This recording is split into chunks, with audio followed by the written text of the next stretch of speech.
So, I was just practicing less is more, because I used to, when I was playing solos in the beginning, I just tried to cram so many ideas into the solos that I possibly could, because I was afraid that people would get bored, right? And that's a normal mistake in anything when you're a painter or you're a stand-up comedian, right? You just try to, because you're nervous about the quality of what you do, you try to cram as much in there to kind of compensate for that. It's probably not good enough. Let's make it super exciting. Let's play a lot of notes, right? It happens intuitively when we solo. And intuitively in this case is not good, right? So what we want to do is we want to consciously choose something else. And that something else is less is more, right? Less is not always more. It's just sometimes it's right, sometimes it's of course not, right? Yeah, if you sit on a restaurant and you get a little tiny plate of food, and that's all the money you had, right? Then less isn't more, right? I want more. This is not more, right? So just be careful with those sayings. But so how do we do this? Well, you repeat yourself first of all. Repeat yourself incessantly, right? Make sure you milk every idea that you play to the fullest. So when you have a kind of a track in the background here, so you can go like say something else. Whatever you play, whatever you start playing, like that's an idea.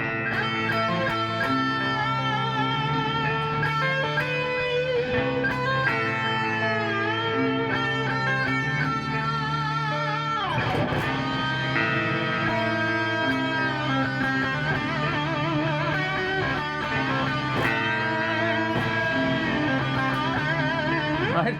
You milk it, and you make sure that you of course play in the periods of the song. You say so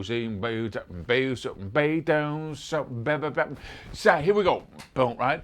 And whenever you come full circle in a riff or a chord progression or just a couple of chords, you repeat yourself, right? So that's important, getting that under control. But that is basically what we need to do. Repeat ourselves. It's in the most simple form you can describe.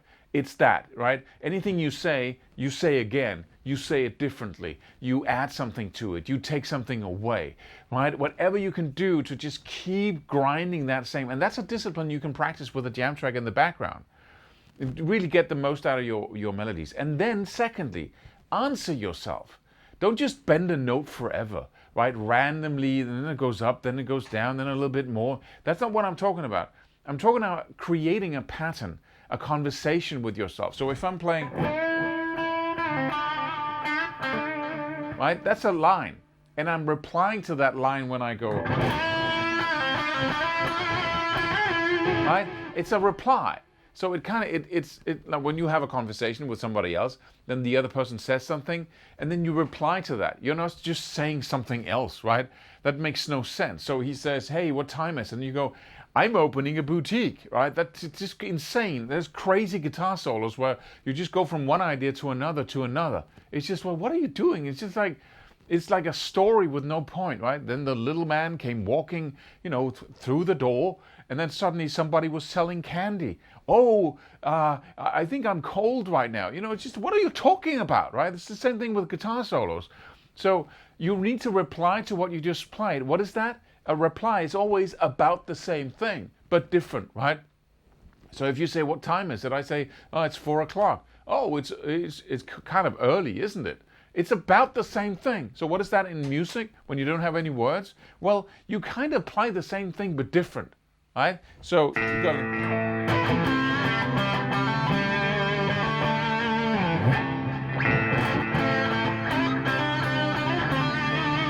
Right, same again.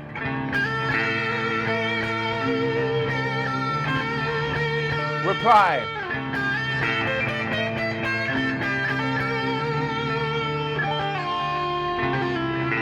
Right? So that's the first thing to focus on. But then a huge question appears to us.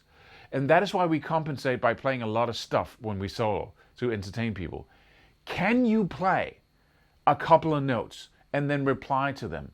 are you stuck? Can you anchor yourself into the rhythm so you can go ba bat boom bat beam beat it beat down, right? Or is it kind of, all over the place? Right? And what is that made up of? That's made up of rhythm skills, the ability to stick to the subdivisions, like, really tight. And secondly, it's made up of phrasing skills. It's not about speed. It's about something you could say that are more consequential than speed. Not more important, but more consequential. It means more whether or not you can phrase a single note or whether or not you can actually stick within the rhythm timing, right? Whereas speed, being able to, is a nice thing you can do. It's nice to have. It's not a must to have, but rhythm is a must and phrasing is a must, because with those two tools you create melodies, right? You can have a simple scale like the first position minor pentatonic, but if you know rhythm and you know phrasing, right, you can create some music. And then you can do the fast ones in whatever way you have available to you, but that will be a part of the whole game. What's fundamental to the game is rhythm and phrasing, right? So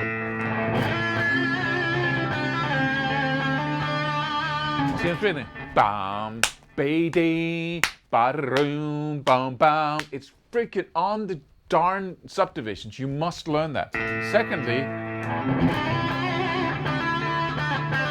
I do pinch harmonics here.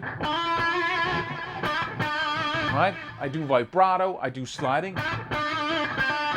Right? So how do you learn that? Well, rhythm is, you start playing drums if you want to, or, go check out some of my rhythm lessons on this channel.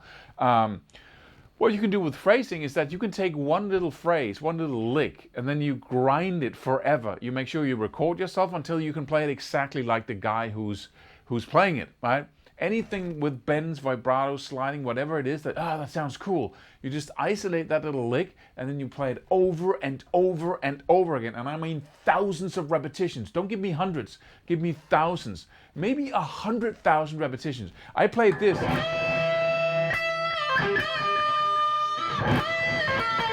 I played that lick like over and over.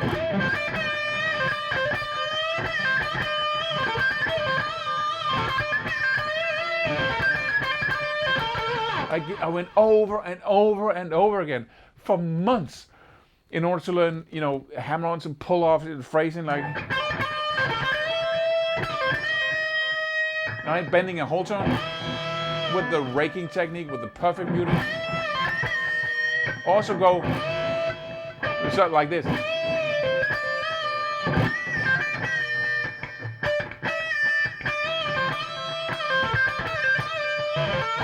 right. Over and over again. It was something I got from Mike Stern. He has a tendency to start many of his solos like that.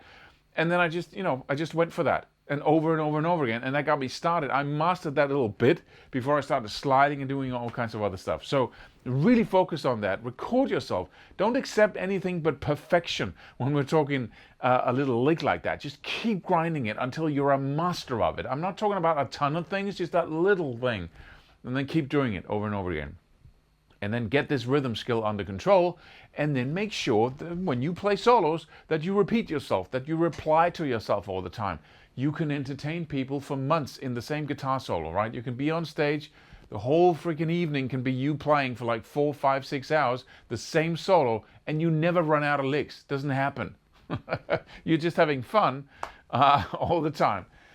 With that said, don't forget to subscribe. It means something whether you subscribe or not. Right? And the more subscribers, the more I can do with the number, make things happen.